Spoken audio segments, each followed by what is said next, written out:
Welcome back, my YouTube family. Hope you guys are doing well and hope you appreciate the new cut. Other than that, let's get into my strongman workout. I've squatted over 750 pounds. I've benched over 500 pounds numerous times. And I've deadlifted over 750 pounds.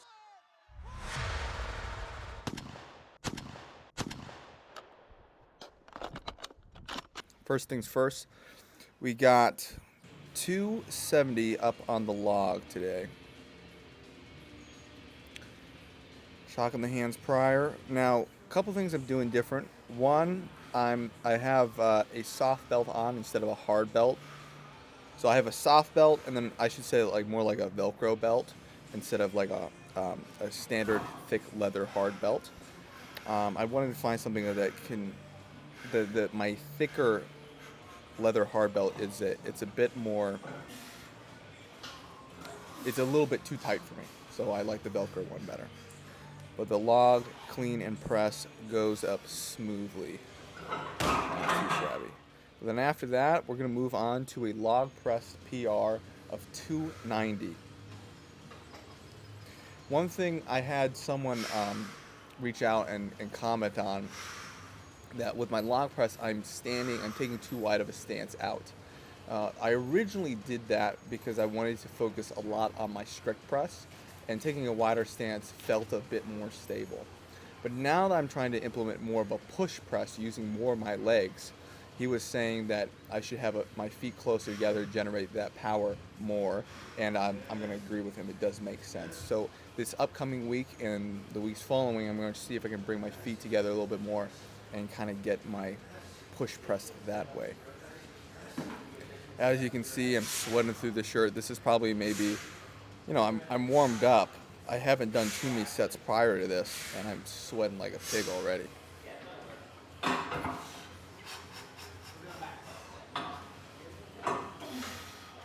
But lap it, pull it into my chest, clean it up there, not too bad.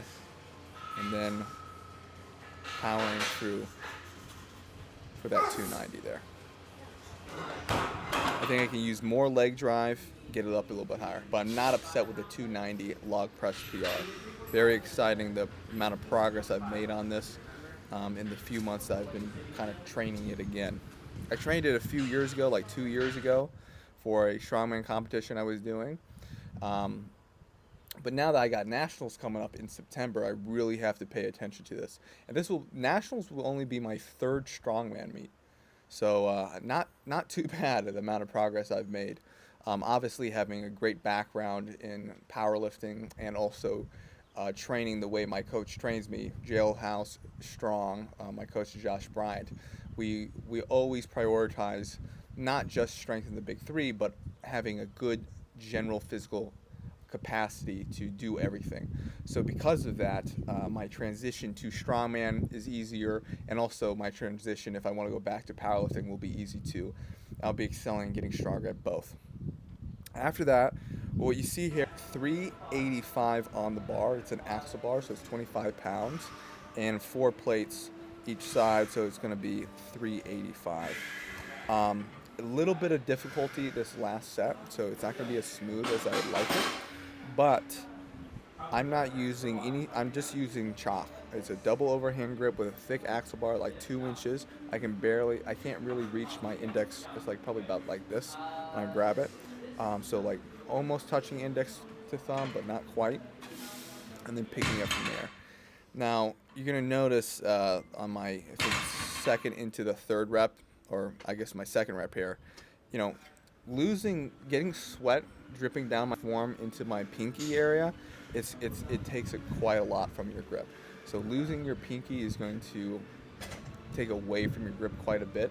So being able to make sure, one, have your hands fully chalked, and two, I didn't have that on today, but bringing a towel to make sure I'm not sweating so much into my hands, so my hands are still strong. But you live and you learn. All right. After the 385, we're going to move to arm over arm sled pull. I believe this one was 410 we got here. No, not 410. maybe like 455. I'll check a little bit later. The next one is going to be 515. This is somewhere in the mid fours, and it moved pretty good. Tough though, tough. Especially not having, like, you're just standing there, so your legs are really working to help balance and push off the ground in front of you. Being able to be seated with sandbags or something like that in front of your legs, it makes it a little bit easier. But overall, very happy with this performance. Then we're moving on to the 515. I'd like you guys to check it out. My thick back. Having a strong back is going to be important no matter what you do in life. And I'm definitely glad I have a nice strong back there. Strongman definitely makes your back thick and wide. But anyways, 515 here. Pulling at 50 feet. Both sets were for 50 feet. It's supposed to be an RPE 8 and 9. I will say this was definitely a 9. I probably maybe could have done 10 to 20 more pounds at a RPE 10, but I was pretty dead after this guy.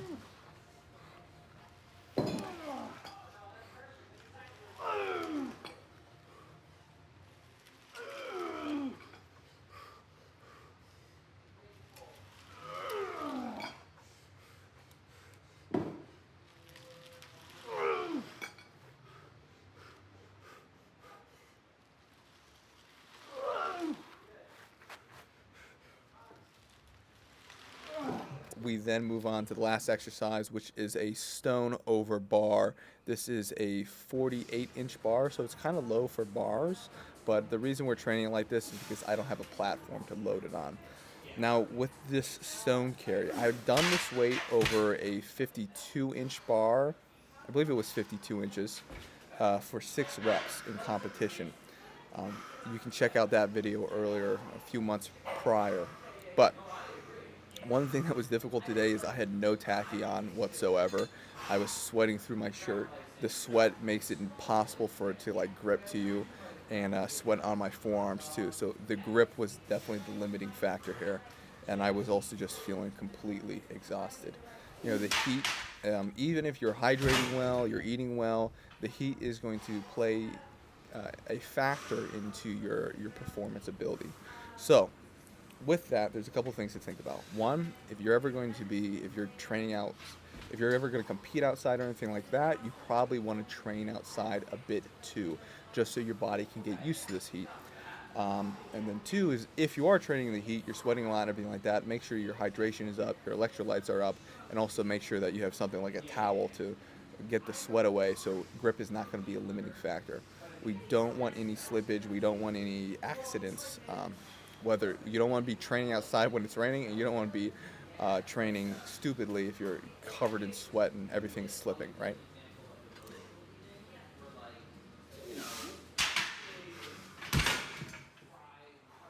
Other than that, the workout is done. Hope you guys are enjoying these videos. More videos to come. Let me know if you would like to see anything. Please visit tankstrengthcoaching.com if you're interested in becoming the next level of strength. Stronger every day. All right, guys. Like, subscribe, and comment.